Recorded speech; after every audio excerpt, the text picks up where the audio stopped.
श्री ठाकुर जी के चरणों में कोटि कोटि बंधन। आप सभी ब्राह्मणों को प्रणाम, संत महात्माओं को बंधन और हमारे सभी यजमानों को बार बार बंधन, सभी भक्त श्रोताओं को बार बार अभिनंदन, बार बार बंधन। सबको व्यास गद्दी से प्रणाम करते हैं। हमारा प्रणाम अभिनंदन करिए। जय जय श्री राधे, जय जय राधे, जय जय श्री राधे। बाल कृष्ण भगवान की जय। बोलिए क्रांतिकारी युग प्रवर्तक राष्ट्रीय संत परम पूज्य स्वामी श्री इंद्रदेव जी महाराज की जय हो। श्री राधा रानी की जय हो। बालकृष्ण भगवान की जय हो। बांके बिहारी लाल की जय। श्रीमद् भागवत महापुराण की जय हो। जय जय श्री राधे।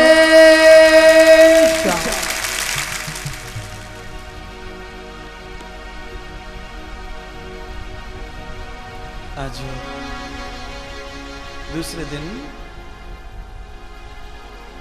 श्रीमद् भागवत कथा का दर्शन करें।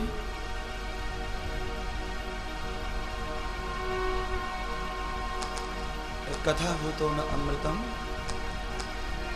अनंत भूतो न भूषतम, चित्त योगेन वृत्तिनां आत्म साक्षात्म भवेत। पूर्व मीमांसा दर्शन हम सभी मनुष्यों को एक संदेश देता है। उस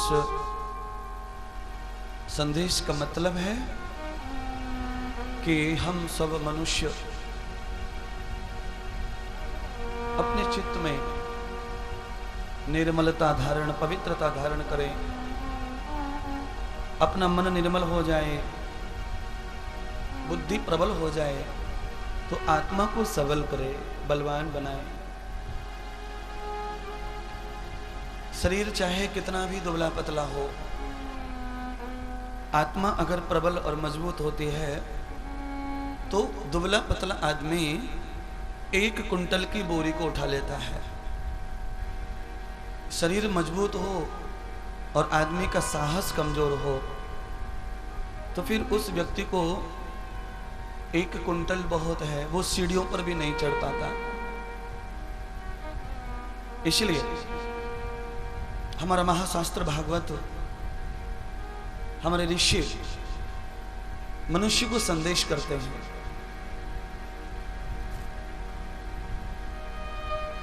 आत्मभावेन कृत्वानाम दर्शनम योग साक्षातः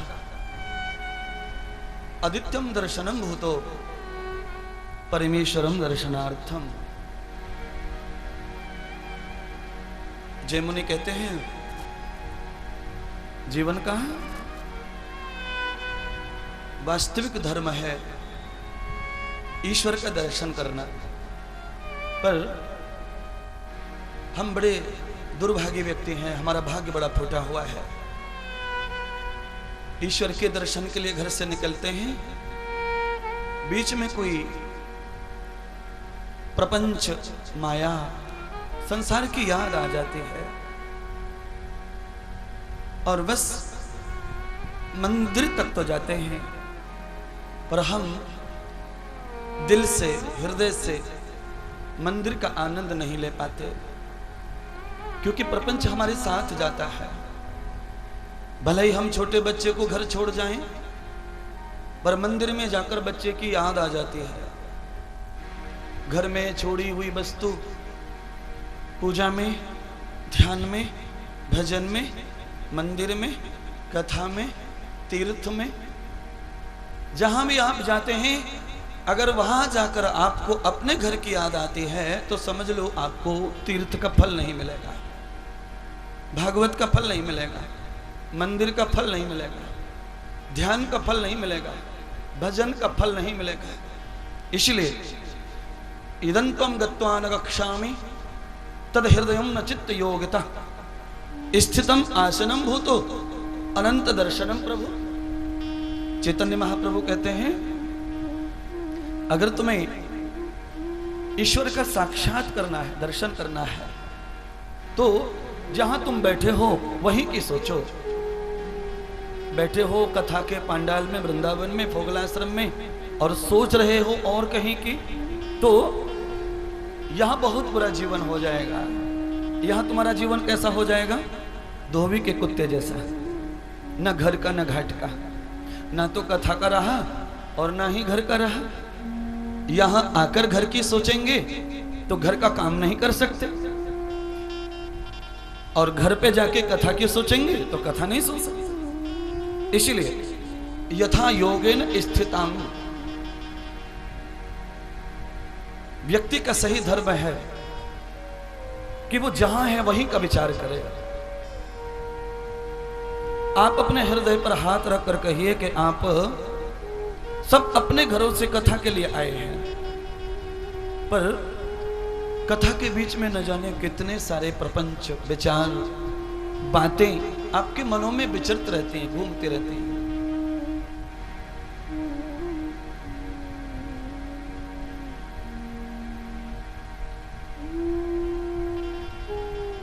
कई बार यजमान पूजा में बैठता है,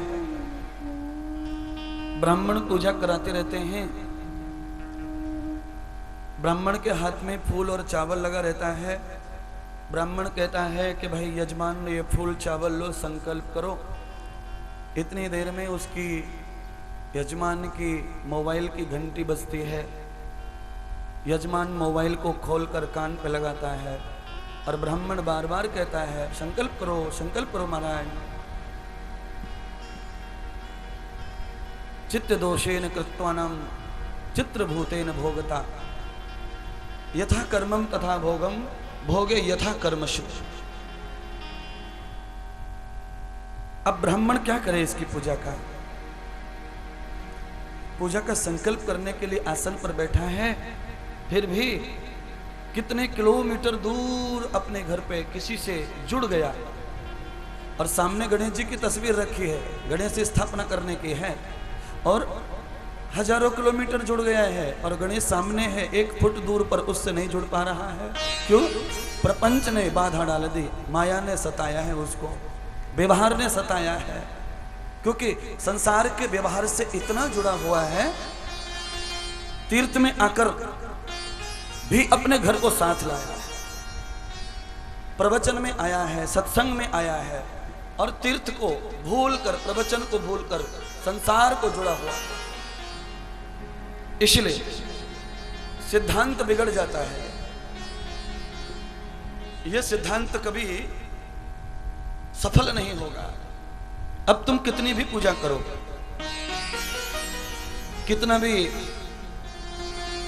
चिंतन करो, मनन करो, ध्यान करो, आचरण करो, स्मरण करो, मूलाध्यासन करो, आनंद कुछ भी करिए, सफल नहीं होगा। देखिए खेत में, अगर आप खेत में दरात चलाते हैं, खुरपियां चलाते हैं, अगर आप खेत से हथियार से, औजार से फसल काटते हैं, और काटते काटते अगर आप बातें करने लग जाएं और आपका ध्यान कहीं चला जाए तो अवश्य ही आपको नुकसान हो जाएगा, आपका हाथ कट जाएगा। रक्त प्रवदन वेदिताम तनूनाम योग दुख, शरीर दुखी हो जाता है, खून निकलता है, पट्टियां बांधो, इलाज करवाओ, काम छूट जाता है। अगर हम फसल काटते समय उधर इधर न देखते तो हमारा फसल कट जाती, हमें जितना काम करना था वो काम हो जाता, और पीड़ा, जो पीड़ा बढ़ गई है, जो दर्द बढ़ गया है, जो नुकसान हो गया है रोज मलहम लगाने का, दवाई लेने का, वो भी नहीं होता। इसलिए कर्म खोटे किए कि कर्म खोटे किए, ईश्वर का भजन गाने से क्या होगा।